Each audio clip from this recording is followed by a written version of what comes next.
Bom dia, turminha. Como estão vocês? E aí, deu pra matar um pouquinho a saudade dos colegas com o bom dia de ontem? Eu acho que sim. Eu amei ver a carinha de vocês, certo? Ficou joia. Então, hoje nós vamos iniciar aqui no nosso módulo 2. Vocês vão pegar o livro, o lápis, a borracha e vamos trabalhar o capítulo 5. É aqui, ó. Quanto tempo vai durar?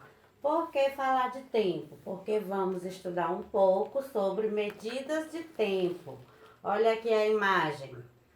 Ó, essa imagem aqui vocês vão estar observando que ela representa o olho do tempo. É uma escultura do artista plástico Pérez Celes. Ele é argentino.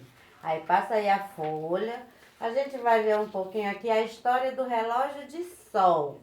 Olha só, o relógio de sol, relógio antigo. Vamos ver aqui um pouquinho. Você vai acompanhar para responder aqui a página 96, juntinho comigo, certo? Ó, relógio de sol, acompanha. Os relógios de sol são os mais antigos instrumentos conhecidos para marcar a passagem do tempo ao longo do dia. A superfície do relógio de sol tem linhas para indicar cada hora, enquanto a luz solar incidir sobre ele. Conforme o sol se movimenta no céu, um bastão elevado desse relógio faz sombra sobre essas linhas. A posição da sombra é a que mostra a hora. Os antigos egípcios fizeram os primeiros relógios de sol por volta de 3500 AC. Isso quer dizer antes de Cristo. Eles eram simples bastões ou pilares que projetavam uma sombra no chão. Os antigos gregos fizeram relógios de sol na forma curva de uma tigela, feita a partir de blocos de pedra ou de pedaços de madeira. Um ponteiro no centro projetava a sombra dentro da tigela. Mais tarde, os árabes inventaram o relógio de sol moderno, do tipo com ponteiro em ângulo no século XIV.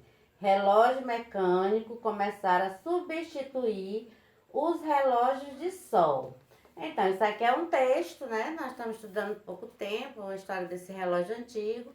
E eu vou ler aqui a pergunta e vou mostrar aqui a resposta que eu anotei aqui no quadro para vocês responderem juntinho comigo, ok? Vamos lá. Qual é o princípio usado no relógio de sol para marcar as horas? É a letra A. Então, você vai observar aqui, com a tia Eva, eu coloquei aqui resposta, letra A. Vamos lá? O movimento do sol no céu ao longo do dia, certo? Você vai copiar aí na letra A e colocar aquele Czinho de certo, ok? Letra B, a pergunta, como essa marcação é feita? Aí você vai responder, pela sombra de um bastão sobre as linhas que indicam as horas. Aí nós temos aqui a letra C, que é o seguinte, em que século surgiram os primeiros relógios mecânicos? Foi no século XIV. Aqui, ó, aqui é o algarismo romano. Lembra? Nós estudamos bastante algarismo romano. Aí a letra D. De 3500 a.C. até o surgimento dos relógios mecânicos, por volta de 1344 anos depois de Cristo, quantos anos se passaram? Aí aqui, ó, 4.844 anos. Isso aqui é uma interpretação desse pequeno texto. E eu quero que vocês prestem bastante atenção agora aqui nesse relógio, porque a atividade que vai para casa vai depender do entendimento aqui das horas, como usar o relógio, certo? Aqui é um modelo de relógio normal. e está marcando hora. O que é que você precisa saber? Que o ponteiro menor, ou seja, nós chamamos de ponteiro pequeno, ele indica as horas. E o ponteiro maior, ele indica os minutos. E 1 hora corresponde a 60 minutos, certo? Então, vamos aqui, ó. Esse pequeno aqui, esse aqui da seta vermelha, está indicando para o 1.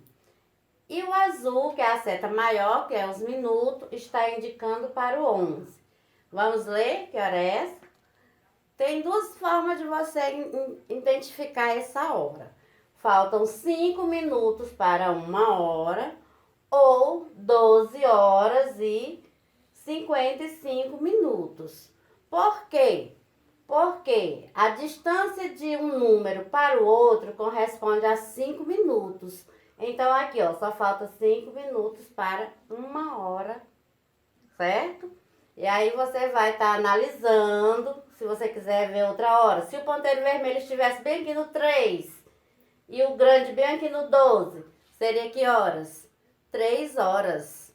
Porque aqui ele indica, o menor indica a hora e o maior indica os minutos, ok? Tchau, tchau!